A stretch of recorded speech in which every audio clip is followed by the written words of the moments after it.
मोनी चिड़िया की शादी कालू कबूतर से हुई थी। शादी के बाद मोनी चिड़िया अपने ससुराल आ गई थी।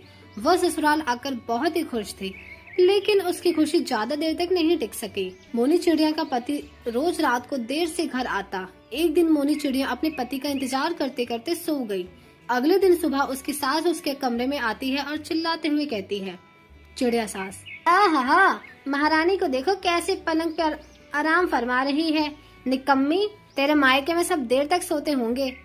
मैं कब की जग चुकी हूँ और चाय का इंतजार कर रही हूँ, और तू है कि अभी तक यहाँ घोड़े बेचकर सो रही है। मोनी चिड़िया, माँ जी, अभी चाय बनाकर लाती हूँ। मोनी चिड़िया किचन में चाय बनाने चली जाती है। थोड़ी देर बाद वो चाय बनाकर अपने सास को देती है।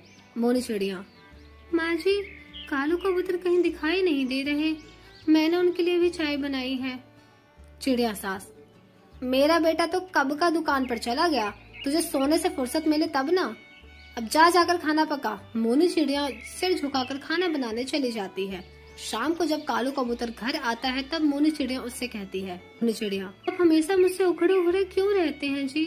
जब से शादी हुई है आप मुझसे सीधे मुंह बात तक नहीं करते हैं। मुझसे कोई गलती हो गई क्या? कालू कबूतर, तेरी माँ से मैंने दहेज में एक कार मांगी थी, तेरी माँ ने वो भी नहीं दी मुझे। ऐसा कर, तू कल ही अपने मायके चली जा वापस और एक नई चमकती कार लेकर आ। मोनी चिड़िया, आपको पता है ना जी, मेरे माँ बाप कितने गरीब हैं, इतनी महंगी कार वो कहाँ से देंगे आपको? तब मोनी की सास उसे खड़ी घोड़ी सुनाने लगती है। चिड़िया सास, जब तेरे माँ बाप को दहेज देने की औकात नहीं थी तो उन्होंने बेटी पैदा क्यों किया? मेरे बेटे ने अपना फैसला सुना दिया है, तो कल ही जा अपने मायके और कार लेकर आना वापस। अगले दिन मोनी चिड़िया रोते हुए अपनी माँ के घर चली जाती है। तब मोनी की माँ चुन्नी चिड़िया उसे देखकर कहती है, चुन्नी चिड़िया, अरे मोनी बेटी, तू यहाँ क्या हो गया? तू अकेले क्यों आई है? क्या दामाद जी कहीं दिखाई नहीं दे रहे? मोनी चिड़िया, माँ छोड़ो ये सब बातें, मुझे जल्दी से एक कप चाय बनाकर पिला दो। अभी कुछ दिन मुझे मायके में ही रहना है, फिर ससुराल चली जाऊंगी। चुन्नी चिड़िया, ठीक है बेटा, तू बैठ जा, मैं तुझे चाय बनाकर पिलाती हूँ। इस तरह से कुछ दिन गुजर जाते हैं। एक दिन चुन्नी चिड़िया अपनी बेटी मोनी से पूछती है, चुन्नी चिड़िया, बेटी क्या बात है, तुझे मेरी कसम है, दामाद जी के साथ तेरा कोई झगड़ा हुआ है क्या? मोनी चिड़िया अपनी माँ को कुछ नहीं बताती और अंदर ही अंदर घुट रही थी। उसे पता था कि अगर वो अपनी माँ को सच्चाई बता देगी तो उसकी माँ जीते जी ही मर जाएगी। पड़ोसन रंगीली उसके घर आती है और वो चुन्नी से कहती है, कौवी, अरे चुन्नी, मैं देख रही हूँ बहुत दिनों से तेरी बेटी यहीं पड़ी हुई है। इसका ससुराल जाने का कोई इरादा नहीं है क्या? ऐसा कर, तू इसे जल्दी से जल्दी ससुराल भेजने का इंतजाम कर। कब तक ये ऐसे अपनी माँ के घर पड़ी रहेगी? इतना कहकर रंगीली कौवी वहाँ से चली जाती है। उसके जाने के बाद मोनी चिड़िया, माँ मैं कल ही अपने ससुराल चली जाऊंगी, तुम चिंता मत करो। चुन्नी चिड़िया, मोनी, तू रंगीली आंटी की बात सुनकर बुरा मत मान, उसने क्या गलत कहा, बेटी तो ससुराल में ही अच्छी लगती है। अगले दिन मोनी चिड़िया अपने ससुराल चली जाती है, लेकिन जो कि उसकी सास उसको घर के अंदर नहीं आने देती। चिड़िया सास, अरे करम चली, तू कार लेकर नहीं आई? बिना कार लिए मैंने तुझे बोला था ना घर में घुसने नहीं दूंगी, तो यहाँ कैसे चली आई? फिर अपने बेटे की दूसरी शादी करूंगी, अब मैं जा यहाँ से। मोनी चिड़िया इस अपमान को बर्दाश्त नहीं कर पाती और वो कुएं में कूदकर अपनी जान दे देती है और उसकी मौत हो जाती है। उसके मरने की खबर सुनकर चुन्नी को पता चलता है, तब वो जल्दी जल्दी मोनी के ससुराल आती है। वहाँ मोनी चिड़िया की पड़ोसन उसको कहती है, मोनी की पड़ोसन, बहन जी, आपकी बेटी को उसके जालिम ससुराल वालों ने दहेज के कारण मार दिया। लोग आपकी बेटी को बहुत सताते थे, रोज रोज उसका अपमान करते थे, कितना सहती बेचारी, आखिर उसने कुएं कूदकर अपनी जान दे दी।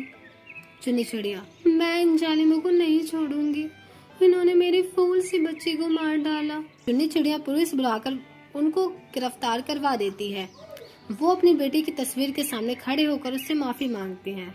चुन्नी चिड़िया, मोनी बेटी, तू मुझे माफ कर दे, मैंने तेरे दर्द को नहीं समझा, मुझसे कुछ नहीं बताया। अगर तूने बता दिया होता तो मैं इन जालिमों के पास तुझे दोबारा नहीं भेजती। हो सके तो मुझे माफ कर देना बेटा। फिर चुन्नी चिड़िया दुखी मन से अपने घर लौट आती है और इस तरह से अपनी आगे की जिंदगी बिताने लगती है। बहुत समय पहले की बात है, भालगढ़ के जंगल में मोनी नाम की चिड़िया अपनी बेटी मुन्नी के साथ रहा करती थी। मोनी चिड़िया बहुत ही गरीब थी।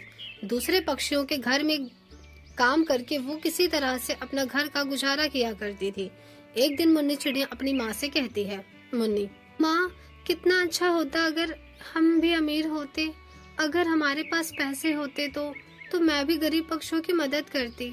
मुन्नी, तेरे विचार बहुत अच्छे हैं, पर बेटा हमारे पास इतने पैसे कहाँ। यहाँ तो अपना गुजारा सही से नहीं हो पाता। चल अब तो ये फालतू की बातें बंद कर और स्कूल जा। मुझे भी बहुत सारा काम करना है और काम पर भी जाना है, देर हो रही हो। चिड़िया बहुत ही नेक दिल की चिड़िया थी। उसे गरीब पशु पक्षियों का दुख नहीं देखा जाता था। इसी तरह कई दिन बीत जाते हैं। एक दिन मुन्नी चिड़िया अपनी सहेली कुकू कबूतरी के साथ जंगल में घूम रही थी। तभी उसे एक लॉटरी वाली आवाज सुनाई देती है। कौवा, लॉटरी वाला, करोड़ों की लॉटरी वाला, लॉटरी ले लो। लॉटरी वाले की आवाज सुनकर कुकू कबूतरी मुन्नी चिड़िया से कहती है, कुकू कबूतरी, मुन्नी चल आज हम भी एक लॉटरी के टिकट खरीद लेते हैं, अपनी अपनी किस्मत आजमाते हैं, क्या पता ये लॉटरी हम दोनों में से किसी को लग जाए। मुन्नी, कुकू कबूतरी, ये बस कहने की बात है, ये लॉटरी किसी को नहीं लगती है, इसे खरीदने से केवल पैसे बर्बाद होते हैं, मुझे कोई लॉटरी की टिकट नहीं खरीदनी। कुकू कबूतरी, ठीक है, तेरा मन नहीं है तो तू मत खरीद, मैं तो खरीदूंगी, क्या पता ये लॉटरी मेरी निकल जाए। ऐसा कहकर कबूतरी लॉटरी वाले के पास जाती है। कुकू कबूतरी, अरे वो लॉटरी वाले भैया, एक लॉटरी की टिकट कितने की दे रहे हो। कौवा, बहन, एक लॉटरी की टिकट की कीमत 50 रुपए है, कहो कितने टिकट दे दूं। कुकू कबूतरी, भैया मुझे बस एक लॉटरी की टिकट दे दो। कुकू कबूतरी एक लॉटरी की टिकट ले लेती है और फिर वो मुन्नी चिड़िया से कहती है, कुकू कबूतरी, मुन्नी, मेरे पास 50 और हैं, मैं इससे तेरे लिए भी एक टिकट ले लेती हूँ, क्या पता तेरी किस्मत में करोड़पति बनना लिखा हो, तो तू ये टिकट लेने से मना मत करना, मैं इसके पैसे तुझसे नहीं मांगूंगी। मुन्नी चिड़िया के लाख मना करने पर भी कबूतरी उसके लिए एक टिकट खरीद लेती है। फिर दोनों अपने अपने घर चले जाते हैं। एक हफ्ते बाद लॉटरी का रिजल्ट निकलने वाला था। जल्द ही एक सप्ताह बीत जाता है और एक दिन कबूतरी चिड़िया के साथ लॉटरी वाले की दुकान पर जाती है और उससे लॉटरी के रिजल्ट के बारे में पूछती है। तब लॉटरी वाला बताता है, कौवा, बहन, मुन्नी चिड़िया की लॉटरी का इनाम निकल आया है, ये लो इनाम की राशि।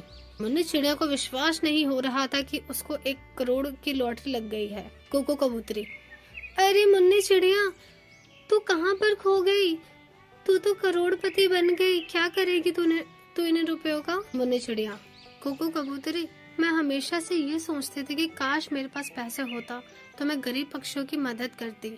अब ये सारे पैसे ले जाकर मैं अपनी माँ को दूंगी, फिर मेरी माँ जैसा कहेगी मैं वैसा करूंगी। कुकू कबूतरी, ठीक है मुन्नी, तू अपने घर जा। मुन्नी अपने घर जाती है, सारे पैसे अपने माँ को दे देती है। इतने सारे रुपए को देखकर मुन्नी चिड़िया आश्चर्यचकित हो जाती है। फिर मुन्नी चिड़िया सारी बात अपनी माँ को बताती है। मुन्नी चिड़िया, माँ, हम इन पैसों से एक फैक्ट्री लगाएंगे, उसमें गरीब पक्षियों को काम देंगे, इस तरह से गरीब पक्षियों की मदद भी हो जाएगी। मुन्नी, ठीक है मुन्नी, तू जैसा कहती है वैसा ही होगा। कुछ दिनों में माँ बेटी मिलकर एक बड़ी सी फैक्ट्री लगाते हैं और उसमें जंगल के गरीब पक्षियों को काम देते हैं। इस तरह मुन्नी चिड़िया गरीबों की मदद करके खुशी खुशी अपना जीवन बिताने लगती है।